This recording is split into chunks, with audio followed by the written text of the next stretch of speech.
Thanks for watching. Don't forget to like, comment, share and subscribe to. Hello and welcome. Today in this video lecture we are going to solve Ghulam Amani Abbas School Preliminary Examination 2022 9th Mathematics paper. So let's come to our first question. In this question we have two sets A and B. We have to find the symmetric difference of A and B. So we know that the symmetric difference A delta B is equal to A union B minus A intersection B. Union में से intersection को अगर हम subtract कर देंगे, so common element अगर हम इनमें देखें तो we have 3 and 3 common elements हैं, कॉमन एलिमेंट्स को कैंसिल कर दिया. So A delta B will be equal to 1, 2, 4, 5 and 6. So the right answer for this question number 1 is option B.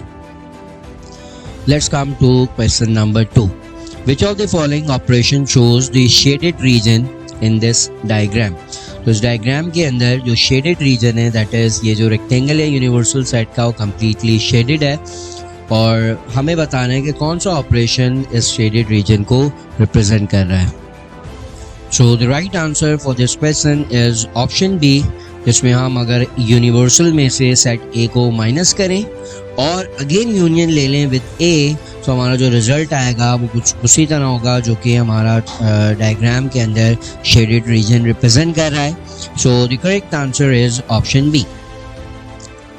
Let's see question number 4. In this question we have two sets x and y. Then the relation from x to y. x to y हमें relation बताना है. Relation identify करने के लिए simple सा method है that domain should be equals to x and the range should be the subset of y. So domain जो है वो रिपीट नहीं होनी चाहिए, और सॉरी रिलेशन के अंदर डोमेन रिपीट हो सकती है बट डोमेन x के अंदर मौजूद होनी चाहिए. So in first option A domain is A, जो कि x सेट x के अंदर शामिल है, और रेंज जो है वो d और e मौजूद है यहाँ पे, जो कि d और c मौजूद है जो कि सेट y में मौजूद नहीं है. So option A is the incorrect. इसी तरह से डोमेन जो है वो a और b जो कि सेट x में मौजूद है, और d और e रेंज है जो कि सेट y के अंदर मौजूद है. So this is the right answer. इसी तरह रिमेनिंग टू एलिमेंट्स ऑप्शंस को देखें तो d एंड d, सो ये वो एलिमेंट है जो कि सेट x के अंदर नहीं आ रहे. It's mean these two are incorrect answers. Let's come to question number 5.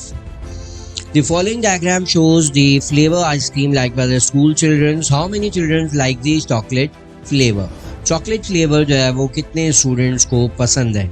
So 33 students ऐसे हैं जिनको सिर्फ चॉकलेट पसंद है, 11 स्टूडेंट ऐसे हैं जिनको चॉकलेट वनीला बहुत पसंद है, 17 स्टूडेंट ऐसे हैं जिनको स्ट्रॉबेरी और चॉकलेट दोनों पसंद है, और 5 स्टूडेंट्स ऐसे हैं जिनको चॉकलेट वनीला एंड स्ट्रॉबेरी तमाम फ्लेवर्स पसंद हैं.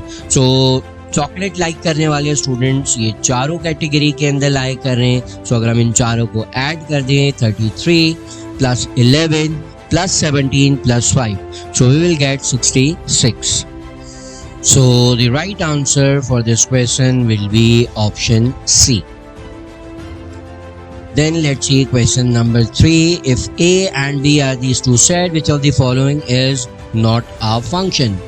Not a function का मतलब ये है कि डोमेन या तो रिपीट हो या फिर डोमेन सेट A के बराबर ना हो. तो फर्स्ट फंक्शन है जिसमें 0 और 4 है डोमेन, जो कि 4 और 0 मौजूद है यहाँ पर भी डोमेन 0 4 है. यहाँ डोमेन रिपीट हो रही है 0 एंड 0. सो डोमेन रिपीट नहीं होनी चाहिए किसी भी फंक्शन में. So in this way the option C is a right answer. Then question number 6 को देखते हैं. For a set A which of the following condition is false, कि अगर हम ए और ई किसी सेट का उसी के साथ यूनियन लें तो हमारे पास सेट ए आ जाएगा, दैट इज करेक्ट. अगर हम सेट ई का इंटरसेक्शन लेंगे ई के साथ तो result will be E, this is correct. अगर हम किसी सेट का एम्प्टी सेट के साथ इंटरसेक्शन लेते हैं तो आंसर इज एम्प्टी सेट. सो यहाँ जो स्टेटमेंट लिखी है दिस इज फॉल्स स्टेटमेंट, जो कि हमें आइडेंटिफाई करनी थी सवाल के अंदर.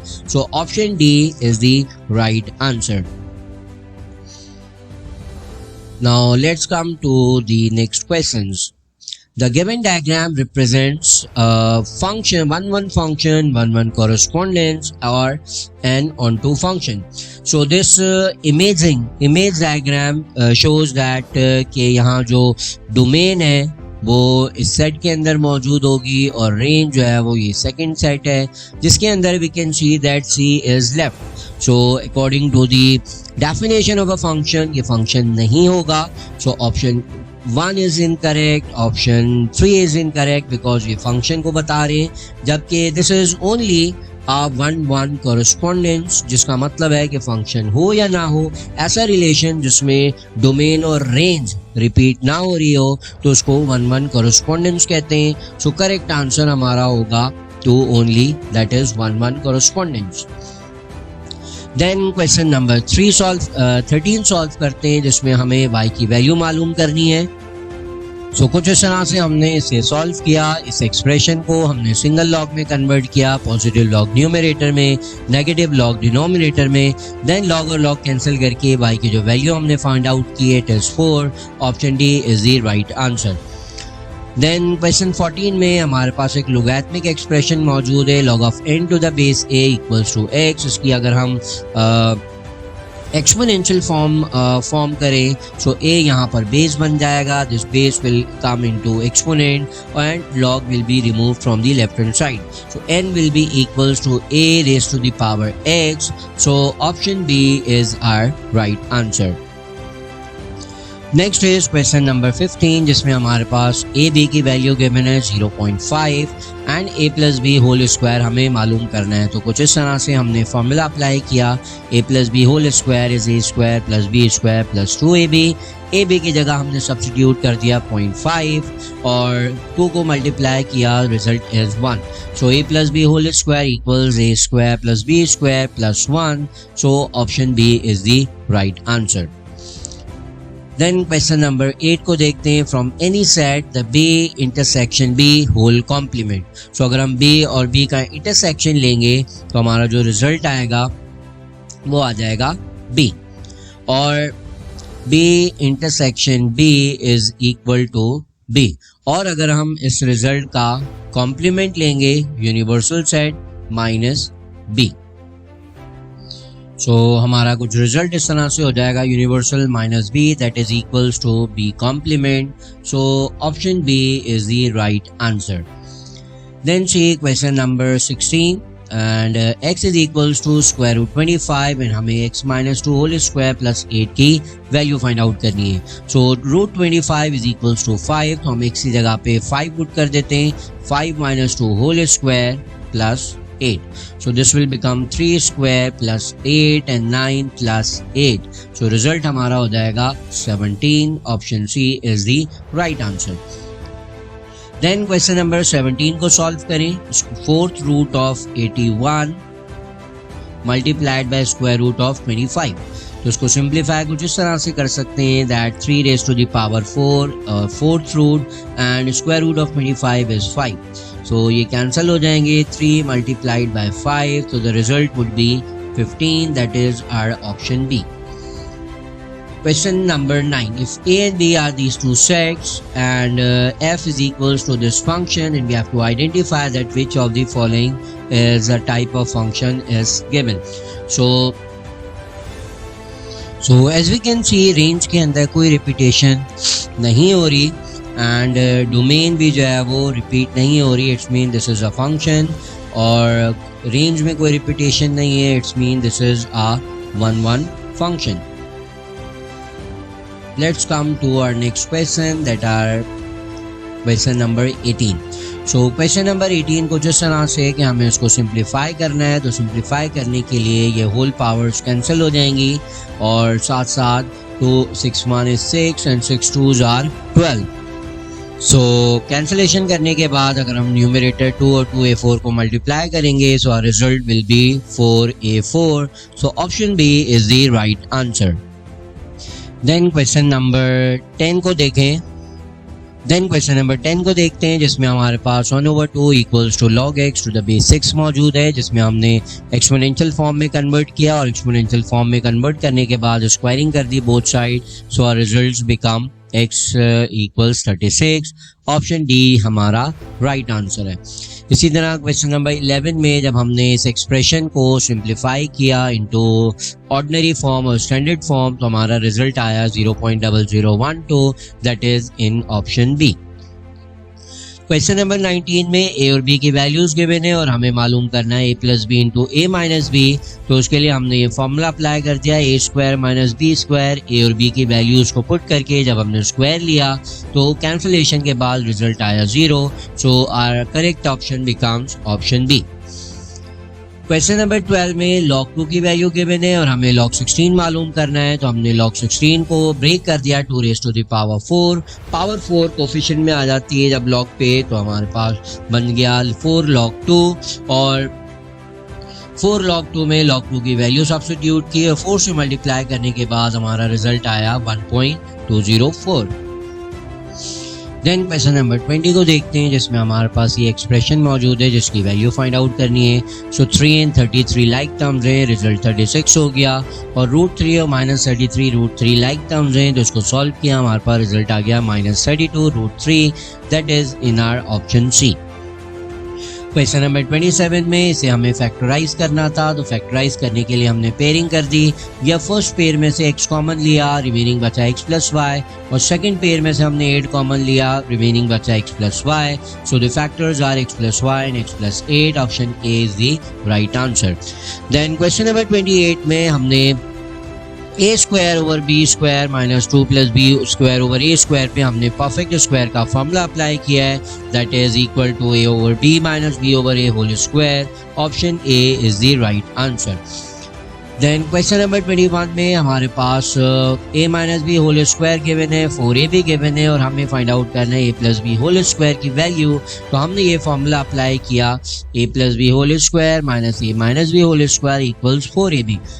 वैल्यूज को सब्स्टिट्यूट किया, a माइनस बी की जगह 4 पुट किया और 4ab की जगह 40, 4 माइनस वहाँ जाके प्लस हो गया और रिजल्ट आया हमारे पास 144, that is option A. Then question number 22 में सबसे पहले तो हमने इन दोनों एक्सप्रेशन पे फॉर्मूला लगाया, तो हमारे पास आ गया x square minus y square और ये दोनों ब्रैकेट एज इट इज आ गए जो कि सवाल में मौजूद थे। देन हमने इन फर्स्ट 2 ब्रैकेट्स के ऊपर फॉर्मूला अप्लाई किया, रिजल्ट आया x4 माइनस y4 और फाइनली हमने दोबारा डिफरेंस ऑफ स्क्वायर का फॉर्मूला लगाया x8 minus y8। So option D is the right answer. Then let's see question number 29, जिसमें हमें आइडेंटिफाई करना है कि इस क्यूबिक पॉलिनोमियल का फैक्टर कौन सा है। तो हमने जो है वो एक एक करके जो है वो वैल्यूज़ को पुट करना है। सो एट ऑप्शन बी यहाँ हमने x की वैल्यू फाइंड आउट की, दैट इज़ -2, और जब इस -2 को हमने प्लेस किया इस एक्सप्रेशन के अंदर तो हमारा जो रिजल्ट आया it is 0। This shows that कि x प्लस 2 फैक्टर है। देन क्वेश्चन नंबर 23 में इसको फैक्टराइज करना था, जो कि 2 टर्म्स परफेक्ट स्क्वायर बीच में माइनस है, तो हमने 4 स्क्वायर माइनस 5x स्क्वायर को स्क्वायर बनाया और फिर उस पर a square minus b square का फॉर्मूला अप्लाई कर दिया, तो रिजल्ट आया 4 plus 5x and 4 minus 5x। Option B हमारा आ गया right answer. Then question number 24 में हमने इस एक्सप्रेशन को फैक्टराइज करना था, तो फैक्टराइज करने के लिए हमने 13x के मिडिल टर्म ब्रेक की, 10x और 3x, और पेयरिंग करके जब कॉमन निकाला तो result x plus 3 and x plus 10। Option D आ गया हमारा right answer. Then question number 30 में हमें जीरो ऑफ द पॉलिनोमियल मालूम करना है, तो बिल्कुल उसी तरह से ये तमाम x की जो वैल्यूज़ हैं इनको बारी बारी पुट करना है। किसी एक केस के अंदर रिजल्ट विल बिकम 0, जैसे कि यहाँ ऑप्शन ए में हो रहा है। जब हमने x की वैल्यू -3 पुट की तो उससे हमारा जो रिजल्ट है वो 0 आ रहा है। It's mean this is the zero of the polynomial. Which of the following expression is exactly divisible by -1? तो हमें x की जगह जो है वो -1 पुट करना है। जब हमने इस ऑप्शन के अंदर -1 पुट किया तो रिजल्ट हमारा 0 के बराबर आ रहा है, इसका मतलब this is exactly divisible by -1। Then question number 31 को सॉल्व करते हैं, जिसमें हमें डिटर्मिनेंट दिया हुआ है 4 and we have to find the value of k। तो हम इस तरह क्रॉस में मल्टीप्लाई कर देते हैं and this result will become equals to 4. So 2 2s are -4 minus k equals to 4. तो के को वहाँ ले जाते हैं, 4 को यहाँ ले आते हैं. सो -4 विल बी इक्वल्स टू के. तो इस तरह से हमारा के का रिजल्ट आ जाता है -8. So option A becomes the right answer. Now question number 26 on the factorization of this we will get. So पहले तो मल्टीप्लाई कर देते हैं x² प्लस 2x प्लस 1.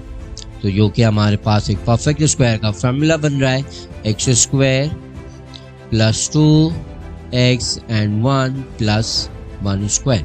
सो परफेक्ट स्क्वायर का फॉर्मूला बन रहा है x plus 1 whole square. So right answer will be option C. So question number 32 को देखते हैं जिसमें हमें एडजॉइंट निकाल के ट्रांसपोज लेना है. तो सबसे पहले तो एडजॉइंट लेते हैं जिसमें इन दोनों की प्लेसेस चेंज कर देते हैं और इन दोनों की साइंस. सो ये हमारे पास आ गया एडजॉइंट और एडजॉइंट के बाद जब हम इसका ट्रांसपोज लेंगे तो this raw will become column और सेकेंड रॉ जो है बन जाएगा हमारा सेकेंड कॉलम. तो ये हमारे पास रिजल्ट आ रहा है. So the correct answer is option C. Which of the following is our square matrix? So इसका order 1 by 1 और इसका order 2 by 2. So these two are the square matrix. 1 and 3 is the right answer.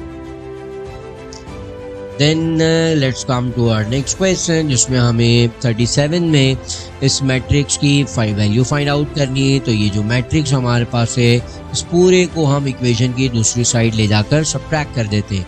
So ABCD will be equals to 2 2 5 5 minus 1 2 3 4. तो ये हमारे पास कुछ matrix मौजूद हैं जिसमें हमें इसको मालूम करने के लिए इसे सब्ट्रैक्ट करना है. तो रिजल्ट हमारा आ जाएगा 1 0 2 एंड 1. सो ये हमारे पास रिजल्ट आ रहा है 1 0 2 1. Option A is the right answer. Question number 33 में ये दोनों मैट्रिक्स बराबर है. इसका मतलब ये एलिमेंट इसके बराबर होगा, ये एलिमेंट इसके बराबर होगा. 2x equals 4 and 3y equals 9. So in this way x will be equals to 2 and y is equals to 3. So correct answer is option C. Question number 34 को देखते हैं जिसमें हमारे पास दो इक्वेशंस मौजूद हैं. x minus 2y is equal to 3 and 0x minus plus y equals to -1. तो इसकी मैट्रिक्स इक्वेशन कुछ इस तरह से बनेगी 1 0 -2 1 and xy equals to 3 -1. So the correct answer in this option is option C. Then we have to find the product of these two matrix जिसमें रो और column को मल्टीप्लाई करना है. तो हम इसे जल्दी से मल्टीप्लाई करते हैं. सो मल्टीप्लिकेशन करने के बाद हमारा जो रिजल्ट है वो कुछ इस तरह से आ रहा है. So option A is the right answer. जो मेथड है हमारा रो और कॉलम को मल्टीप्लाई करने का उसी मेथड के थ्रू हमने इसको मल्टीप्लाई किया है. Then we have question number 35. If A is this matrix, then the determinant of modulus determinant of this E square. So we know that कि जो determinant operation है वो सिर्फ और सिर्फ स्क्वायर मैट्रिक्स पे अप्लाई होता है. तो सच दैट E जो है वो स्क्वायर मैट्रिक्स नहीं है. सो उसका डिटर्मिनेंट कैलकुलेट नहीं हो सकता. So option D is our right answer. Then next question को देखते हैं. क्वेश्चन नंबर 39 जिसमें हमारे x की वैल्यू फाइंड आउट करनी है. तो सबसे पहले तो हम इस मैट्रिक्स को वहाँ ले जाके प्लस कर देते हैं. यहाँ हमारे पास बचेगा 3x. प्लस होने के बाद 0 0 0 0 उसके अंदर हमें ऐड करना है 6 3 0 1. सो इन दिस वे हमारा रिजल्ट आ जाएगा 6 3 0 1. तो ये हमारे पास ये x आ गया है. x फाइंड आउट करने के लिए 3 को वहाँ ले जाकर डिवाइड कर देंगे हर एलिमेंट से. तो हमारा रिजल्ट आ जाएगा 2 1 0 and 1/3. So the correct answer is option A. In figure question 42, we have three parallel lines L1, L2, L3. AB and BC are equal. AB और BC ये दोनों इंटरसेप्ट बराबर हैं, तो इसका मतलब ये इंटरसेप्ट भी आपस में बराबर होंगे.